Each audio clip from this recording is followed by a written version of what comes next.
ॐ गजाननाय नमः।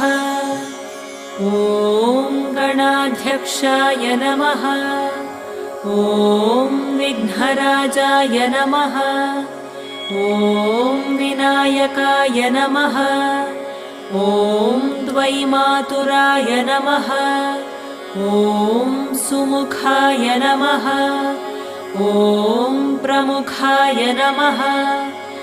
ॐ सन्मुखाय नमः।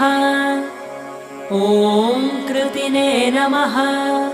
ॐ ज्ञानदीपाय नमः। ॐ सुखनिधये नमः। ॐ सुराध्यक्षाय नमः। ॐ सुरारिभिदे नमः। ॐ महागणपतये नमः। ॐ मान्या